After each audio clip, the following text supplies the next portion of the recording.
অসম্ভব সুন্দর রাজকীয় পরিবেশে কিন্তু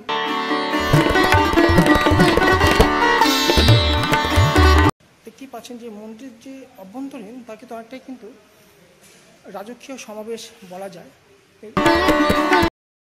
পরিভাগে যে খুব সুন্দর যে কারুকার্য, মোটা মোটা থাম এবং খুব সুন্দর কিন্তু মানে হলুদ এবং ক্রিম রঙের কিন্তু যে কম্বিনেশনে কিন্তু মন্দির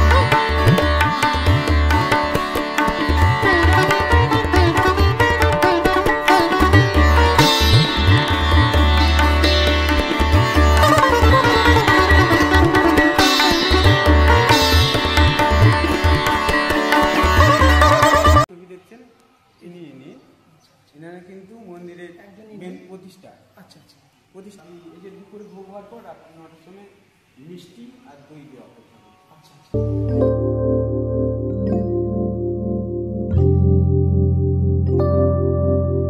মন্দিরের যে চূড়াটি কিন্তু দেখা যাচ্ছে, কারণ সামনে থেকে কিন্তু চূড়াটা কিন্তু কোনোভাবে কিন্তু দেখা সম্ভব নয়, কারণ মন্দিরটি কিন্তু এতটাই কিন্তু সুবৃহৎ এবং এতটাই কিন্তু জায়গা জুড়ে রয়েছে যা কিন্তু দূর থেকে কিন্তু চূড়াটা কিন্তু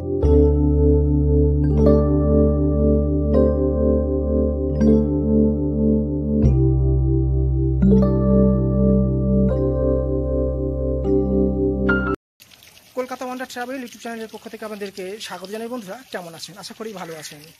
আজকে আবারও একটি মন্দিরের সন্ধানে আমরা চলে এসেছি কলকাতার রামসীতা মন্দির। কলকাতার সবচেয়ে কিন্তু বড় এবং বহু প্রাচীন কিন্তু এই রামসীতা মন্দির, এই মন্দিরেই কিন্তু সমস্তটা ইতিহাসই কিন্তু আজকে থাকবে আজকের এই ভিডিওতে। আজকের ভিডিওতে কিন্তু আমরা জানতে পারবেন এই রামসীতা মন্দিরের কিন্তু ইতিহাস এবং এই ডিটেলসটি, এবং এই রামসীতা মন্দিরে আপনারা কীভাবে আসবেন, কী কী দেখার আছে, কোন কোন সময় এলে আপনারা পুজো দিতে পারবেন, সবই কিন্তু জানতে পারবেন আজকের এই ভিডিওর মাধ্যমে। তাহলে চলুন বন্ধুরা আমরা দেখতে থাকি কলকাতার সবচেয়ে বড় এবং প্রাচীন রামসীতা মন্দির।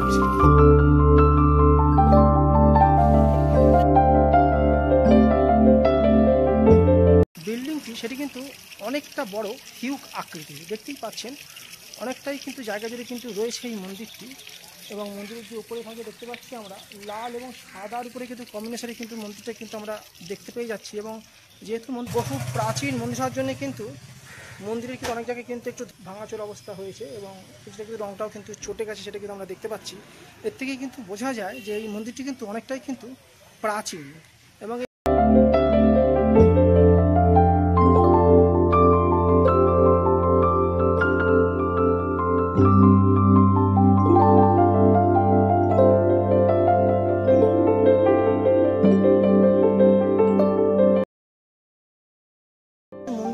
চূড়াটি কিন্তু দেখা যাচ্ছে, কারণ সামনে থেকে কিন্তু চূড়াটা কিন্তু কোনোভাবে কিন্তু দেখা সম্ভব নয়, কারণ মন্দিরটি কিন্তু এতটাই কিন্তু সুবৃহৎ এবং এতটাই কিন্তু জায়গা জুড়ে রয়েছে যা কিন্তু দূর থেকে কিন্তু চূড়াটা কিন্তু আপনারা দেখতে পেয়ে যাবেন। নাহলে কিন্তু মন্দিরের আপনারা পাশ থেকে কিন্তু এই মন্দিরের চূড়াটি কিন্তু আপনারা, যেহেতু রামসীতা মন্দির স্বভাবতই থাকবে হনুমানজি, তাই উপরিভাগে কিন্তু চূড়ায় উপরে দেখতে পাবেন একটি হনুমানজির মূর্তি এবং অসম্ভব সুন্দর কিন্তু কারুকার্য খচিত কিন্তু এই মন্দিরটির বিভিন্ন দিকে কিন্তু এর কারুকার্য দেখতে পাওয়া যায়।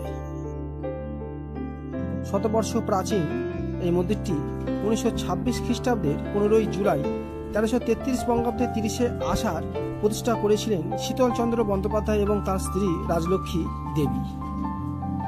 মন্দিরটি তৎকালীন জমিদারি ঘরানার হওয়ার জন্য মন্দিরের বিভিন্ন দিকেই জমিদারি বিভিন্ন রকমের কিন্তু আর্কিটেকচার আপনারা দেখতে পেয়ে যাবেন।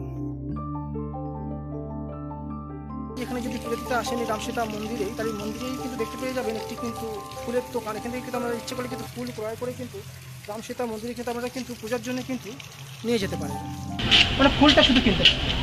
আচ্ছা চলুন বন্ধুরা, এবারে আমরা রাজকীয় পরিবেশের মধ্যে অর্থাৎ এই রামসীতা মন্দিরের অভ্যন্তরীণ প্রবেশ করব। এই মন্দিরের প্রবেশ করা মাত্রই আপনারা অবাক হয়ে যাবেন এর আর্কিটেকচার এবং এর কারুকার্য দেখে। এক কথায় আমরা যেন শ্রী রামচন্দ্রের বাসভূমি অর্থাৎ অযোধ্যাতেই যেন চলে এসেছি এরকমই মনে হবে। মন্দিরটি এতটাই সুন্দর দেখতে। অসম্ভব সুন্দর রাজকীয় পরিবেশে কিন্তু এই রামসীতা মন্দির, সেই রামসীতা মন্দিরে কিন্তু একেবারে কিন্তু সামনে কিন্তু আমরা দাঁড়িয়ে আছি। পাচ্ছেন রাম মন্দিরে কিন্তু অভ্যন্তরীণ আমরা কিন্তু প্রবেশ করছি। দেখতেই পাচ্ছেন যে রাম মন্দিরে কিন্তু অভ্যন্তরীণ কিন্তু অনেকটাই কিন্তু এক রাজকীয় সমাবেশ বলা যায়। এর উপরিভাগে যে খুব সুন্দর যে কারুকার্যগুলো কিন্তু দেখা যাচ্ছে, দেখতেই পাচ্ছেন মোটা মোটা থাম এবং খুব সুন্দর কিন্তু মানে হলুদ এবং ক্রিম রঙের কিন্তু যে কম্বিনেশনে কিন্তু মন্দিরটি দেখতে লাগছে, এটা দেখেই কিন্তু বোঝা যাচ্ছে যে এক রাজকীয় পরিবেশেই কিন্তু আমরা চলে এসেছি। এবং এই মন্দিরের যে অ্যাম্বিয়েন্স তা কিন্তু খুবই স্নিগ্ধ, শান্ত, এবং এখানটা এলেই কিন্তু মন কিন্তু অটোমেটিকলি কিন্তু এক শান্ত এবং এক শান্তি কিন্তু অনুভব করা যায়। এখানে এলেই কিন্তু আপনারা সেটা প্রায় 100 বছরেরও অধিক প্রাচীন এই মন্দিরের অভ্যন্তরীণ প্রবেশ করেই সত্যি কিন্তু অবাক হয়ে যেতে হয়। এই মন্দিরের আর্কিটেকচার দেখি, উপরিভাগের খোলা ছাদ বিশিষ্ট মন্দির এখন প্রায় দেখা যায় না বললেই চলে। মন্দিরে প্রবেশ করে চারিদিকে দেখলে এমনই মনে হবে যেন বর্তমান কলকাতা থেকে ছাড়িয়ে কোনো এক প্রাচীন কোনো কলকাতার কোনো এক মন্দিরে আমরা চলে এসেছি। জমিদারি ঘরানার বিভিন্ন রকমের কারুকার্য এবং সেই প্রাচীনত্বের গন্ধ যেন পেয়ে যাবেন এই মন্দিরে। অপরূপ সুন্দর কিন্তু রাম সীতার বিগ্রহ, যেটা কিন্তু আমরা দেখে নেব। এবং এখানে যিনি প্রতিষ্ঠা করেছিলেন, প্রায় 100 বছরের প্রাচীন কিন্তু এই রাম সীতা মন্দির, দেখতেই পাচ্ছেন যে ইনি কিন্তু মানে ব্যানার্জি বাবু, উনি কিন্তু প্রায় 100 বছর আগে কিন্তু এই মন্দিরটি কিন্তু প্রতিষ্ঠা করেছিলেন। এবং এখানে আমরা ঠাকুর মহাশয়ের কাছ থেকে যেটি জেনে নিলাম এবং জানতে পারলাম যে প্রথমে কিন্তু এই রকমের কিন্তু জাঁকজমক মন্দির ছিল না, পরবর্তীকালে কিন্তু জাঁকজমক মন্দির কিন্তু তৈরি হয়েছে। কিন্তু উনি প্রতিষ্ঠা করেছিলেন যখন 100 বছর আগে। একদিকে কিন্তু ওনার ছবি রয়েছে এবং অন্যদিকে ওনার স্ত্রীর ছবি রয়েছে, শীতল ব্যানার্জি। উনি কিন্তু প্রায় 100 বছর আগে কিন্তু এই রামসীতা মন্দির কিন্তু প্রতিষ্ঠা করেছিলেন। একদিকে কিন্তু দেখতে পেয়ে যাবেন এই শীতল ব্যানার্জি প্রতিষ্ঠাতার পোর্ট্রেট ছবি, এবং অন্যদিকে রয়েছে কিন্তু ওনার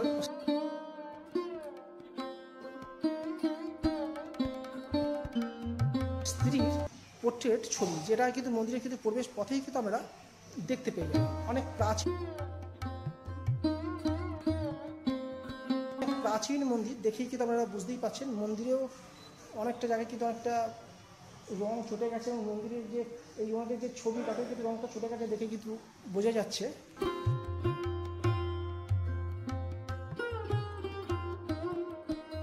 শতবর্ষ প্রাচীন ঐতিহাসিক এই রামসীতা মন্দিরের রামনবমীতেই হয়ে থাকে সবথেকে বড় ধুমধামের সহিত উৎসব। সমাগম ঘটে হাজার হাজার ভক্তদের। সকাল থেকেই পূজা হতে দেখা যায়। অপূর্ব সুন্দর ভগবান রাম এবং মাতা সীতার বিগ্রহ এখানে আপনারা দেখতে পেয়ে যাবেন। তার সঙ্গেই বিভিন্ন দেবদেবী এখানে পূজিত হতে দেখা যায়। জন্মাষ্টমী, রাখি পূর্ণিমা তথা ঝুলন এবং দোল পূর্ণিমায় বিশেষ পূজা হয়ে থাকে এই রাম সীতা মন্দিরে। ভগবানের বিগ্রহের পাশেই রয়েছে শয়নকক্ষ। দেখতেই পাচ্ছেন খাট রয়েছে ভগবানের শয্যার জন্য।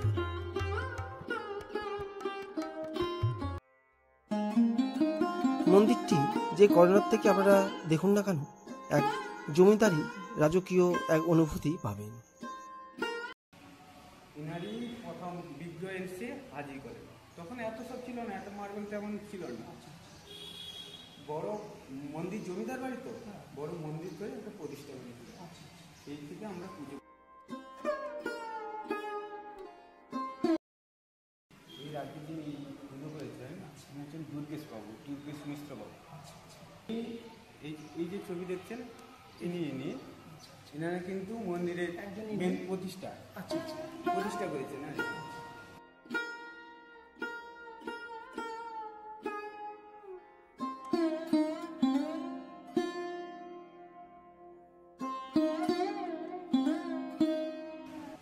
ইনারি প্রথম বিগ্রহ এসে হাজির করে, তখন এত সব ছিল না, এত মার্বেল তেমন ছিল না। বড় মন্দির, জমিদার বাড়ি তো বড় মন্দির করে একটা প্রতিষ্ঠা করেছিল। এই থেকে আমরা পুজো, যেরকম বংশ পরম্পরায় পুজো করছি সেরকম এদের বংশ পরায়ণক্রমে আমরা মন্দির করে তো প্রায় 100 বছরের প্রাচীন মন্দির। এবং আচ্ছা, রামনবমীর সময় বা জন্মাষ্টমীর সময় ওনারা আসেন, সবাই জয়েন করেন এবং পূজা পাঠে যেরকম বাড়ির পুজো ছোটোখাটো হয়ে থাকে। বিশেষ আমাদের পূজা পাঠটা হচ্ছে রামনবমী। রামনবমীতে বড় বড় ধুমধাম করে পুজো হয়। সকালে এমনি নিত্য পুজো হয়, 9টা থেকে আরম্ভ করে 10টা সাড়ে 10টার মধ্যে পুজো শেষ হয়। এবারে আমাদের 12:30 থেকে 12:30 পর একটা 1:30টার মধ্যে আমাদের ভোগ মানে অন্ন ভোগ হয়, 5টা থালার ভোগ হয়। রামচন্দ্র সীতামা গৌতমী সবাই মিলে একটা 5টা থালার ভোগ। এটা মানে কোন সময় খোলে সেটা একটু আমাদের সকাল 6টার দিকে খোলা হয়। এবারে হ্যাঁ সকাল থেকে, হ্যাঁ 6টার পর থেকে সবাই সকালে একটু বেরোতে যায় তো, সবাই চলে আসেন ভক্ত রামচন্দ্রের দর্শন করে। তারপর সবাই অফিসে যারা যায় সবাই প্রণাম করে এখান থেকে এরকম। 6টা থেকে কটা অবধি খোলে?